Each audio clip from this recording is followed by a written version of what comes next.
आप सभी को नमस्ते। मैं डॉक्टर मोनिका खेड़ा आपकी संस्कृत और हिंदी अध्यापिका मणिका यूट्यूब चैनल में आपका स्वागत करती है। आज हम कत्वा प्रत्यय को पढ़ेंगे। कत्वा प्रत्यय जिसका त्वा शेष बचता है, जिसका अर्थ है करके। पठन कत्वा पठित्वा पढ़कर, सीता पुस्तकम पठित्वा ज्ञानम प्राप्स्यति। सीता पुस्तक को पढ़कर ज्ञान को प्राप्त करती है। अगर आपने अभी तक मेरे चैनल को लाइक, सब्सक्राइब, शेयर, कमेंट नहीं किया तो आप उसको करते हुए चलें। चलिए अब हम कत्वा प्रत्यय विस्तार के साथ पढ़ते हैं।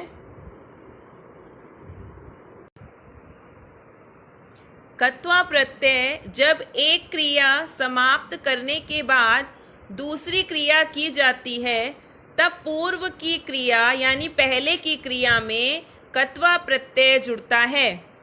इसे पूर्वकालिक क्रिया कहते हैं। कत्वा प्रत्यय का त्वा शेष रह जाता है।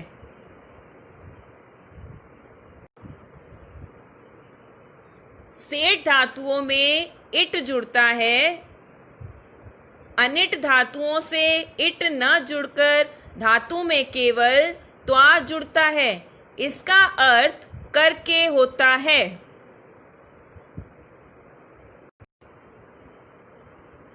जैसे बालिका उद्यानम गच्छति, बालिका क्रीडिष्यति। अब आप यहाँ पर देखिए कि यहाँ पर दो क्रिया हैं, गच्छति और क्रीडिष्यति, लेकिन इसका कर्ता केवल एक ही है।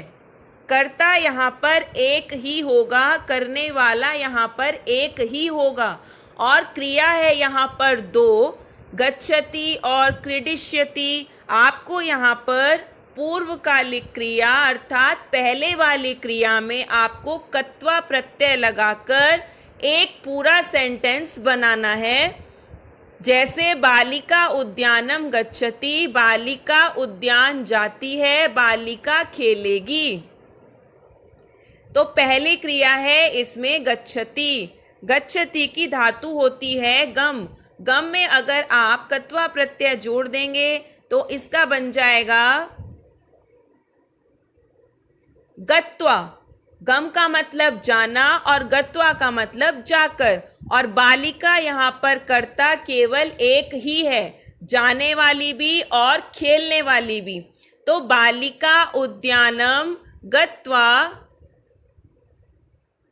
क्रीडिष्यति, बालिका उद्यानम गत्वा क्रीडिष्यति, बालिका उद्यान जाकर खेलेगी।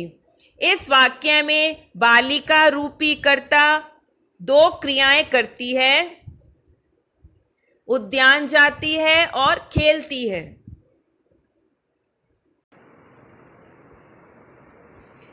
इन दो क्रियाओं में जाने की क्रिया पूर्व काल में हुई, यानी कि गच्छति आपकी पहली क्रिया है, पूर्व काल की क्रिया है।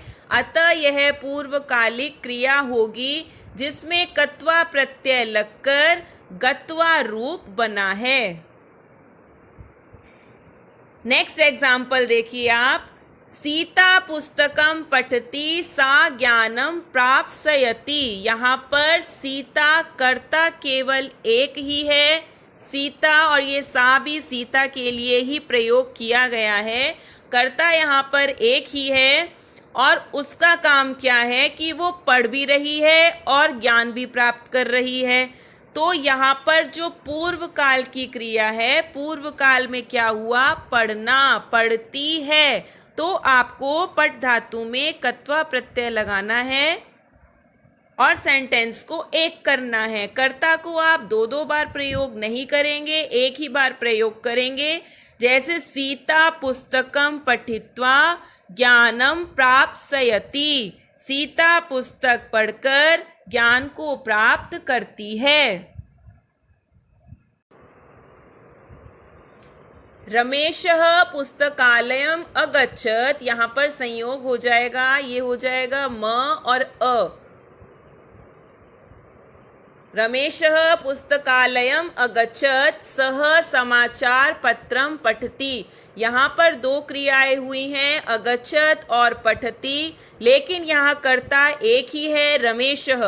तो आप अगच्छत् में यानी जिसकी धातु है गम, गम धन कत्वा लगा के गत्वा बनाएंगे। रमेशः पुस्तकालयम गत्वा समाचार पत्रम पठति। रमेश पुस्तकालय जाकर समाचार पत्र पढ़ता है। नेक्स्ट है देवदत्तः पाकशालाम अगच्छत्। यहाँ भी संयोग है, पाकशालाम अगच्छत्, सह भोजनम करोति। यहाँ पर भी दो क्रियाएं हैं, अगच्छत् और करोति। पहली क्रिया में आपको कत्वा प्रत्यय लगाना है और कर्ता एक ही है, देवदत्तः। देवदत्तः पाकशालाम गत्वा भोजनम करोति। देवदत्त पाकशाला जाकर भोजन करता है। यहाँ पर आप धातु कत्वा प्रत्ययांत रूप देख सकते हैं।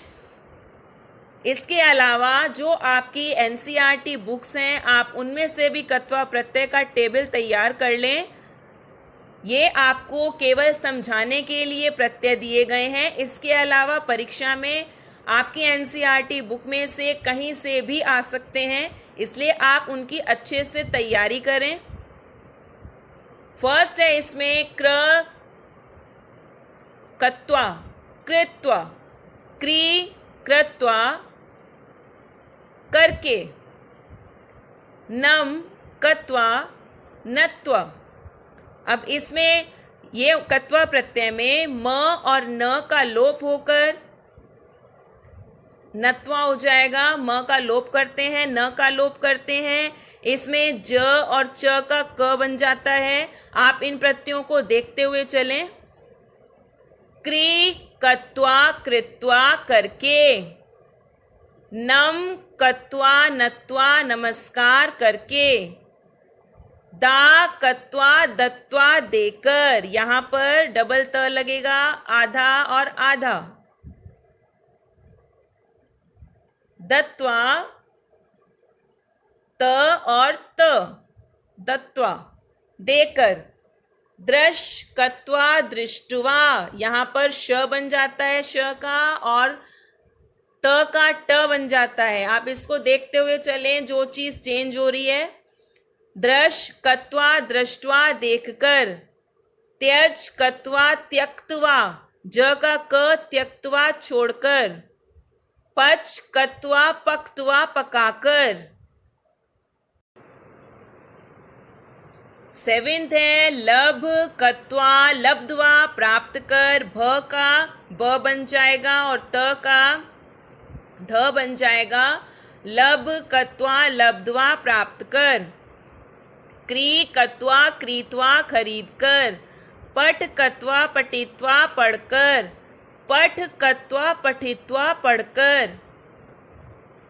नी कत्वा नीत्वा लेकर। हन कत्वा हत्वा, न और म का लोप हो जाता है, हत्वा मारकर, और कत्वा का त्वा शेष बचता है, इसलिए सब जगह से क ये हटाते हुए चलेंगे और त्वा शेष बचता है। वच कत्वा उक्तवा। अब यहाँ पर वच का उक्तवा कैसे हुआ? अब आप यहाँ पर ये समझें कि जैसे वच धातु दी हुई है तो यहाँ पर च का क बन जाता है और व को आप ऊ कर देंगे यण संधि के हिसाब से, तो व का ऊ बन जाएगा, च का क बन जाएगा और कत्वा का त्वा शेष बचता है, तो ये हो गया उक्तवा यानी कि बोलकर। नेक्स्ट है पा कत्वा पीत्वा पीकर। पृच्छ कत्वा पृष्ठवा पूछकर। श्रु कत्वा श्रुत्वा सुनकर। पत कत्वा पतित्वा गिरकर। भू कत्वा भूत्वा होकर। शी कत्वा शयित्वा सोकर। यहाँ पर यह इसलिए आया क्योंकि इसके रूप शयति से चलते हैं। शयित्वा सोकर। गम कत्वा गत्वा जाकर। शिप कत्वा शिप्त्वा फेंक कर। रिक्त स्थानानि पूरयत आपकी परीक्षा में इस तरीके से भी आते हैं और एमसीक्यू पैटर्न से भी आते हैं। इस बार पाठ्यक्रम में कुछ चेंजेस आए हैं, तो इस बार आपके ये प्रत्यय सभी एमसीक्यूज में आएंगे या रिक्त स्थान में आएंगे। आप दोनों तरीके से इनकी तैयारी जरूर करें। फर्स्ट है इसमें श्यामः कंदुकम नीत्वा गच्छति, नीत्वा, श्याम गेंद लेकर जाता है। नेक्स्ट है किम नत्वा तत्र गमिष्यति, क्या नमस्कार करके वहां जाएंगे। यहाँ पर नत्वा को आपको तोड़ना है, तो अब ये देखिए त्वा किस में शेष बचता है, कत्वा में, और नम इसकी धातु होती है नत्वा, तो नम धन कत्वा इसका आंसर हो जाएगा। सर्वे मिलित्वा प्रयत्नम कुर्वन्ति, सभी मिलकर प्रयत्न करते हैं। मिलित्वा में मिल धन कत्वा, इसको आप मिल धन कत्वा से तोड़ेंगे। रामम दृष्ट्वा, दृश धन कत्वा सीता अवदत, राम को देखकर सीता बोली। नेक्स्ट है कूपात जलम पीत्वा, पा धन कत्वा आगच्छति, कुएं से जल पीकर आते हैं। पीत्वा पादन कत्वा, शत्रुम जी धन कत्वा प्रसन्न भव, शत्रु को जीत कर प्रसन्न हो। जीतवा यानी कि जीतवा, जी धन कत्वा जीत कर। शुद्धम पदम चिनुत, शुद्ध शब्द को आपको इसमें से चुनना है। इस तरीके से भी परीक्षा में आ सकते हैं। विद्वान भूधन कत्वा सह प्रासीदत, भूधन कत्वा, नीचे आपके 4 ऑप्शंस दिए हुए हैं, इसमें आपको सही पद चुनना है, तो इसमें आपका आंसर आ जाएगा फर्स्ट भूत्वा। विद्वान भूधन कत्वा भूत्वा सह प्रासीदत, भूत्वा का मीनिंग होता है होकर। नेक्स्ट है कुशल वार्ताम पृष्ठवा उपविष्टि, पृष्ठवा 4 ऑप्शन दिए हुए हैं, आपको इसमें सही आंसर चुनना है। प्रच धन त्वा, प्रच धन कत्वा, प्रश कत्वा या पृष कत्वा, तो आपका आंसर आ जाएगा ख प्रच धन कत्वा, पूछकर। नेक्स्ट है निश्चयम कृत्वा तम अकथयत, कृत्वा क्रीधन कत्वा, क्रीधन त्वा, क्रीधन कत्वा। आप एग्जाम में ये जरूर ध्यान रखें कि कुछ बच्चे यहाँ पर क पूरा लगा देते हैं कत्वा, लेकिन ये आंसर आपका गलत है। आप ध्यान रखा करें कि इसमें आधा क आता है, आधा ही त आता है और वा कत्वा, तो आपका इसका आंसर आ जाएगा कृधन कत्वा यानी कि फर्स्ट कृत्वा। निश्चयम कृधन कत्वा तम अकथयत, निश्चयम कृत्वा तम अकथयत। यहाँ पर आपके कृत्वा प्रत्यय समाप्त हो गए। धन्यवाद।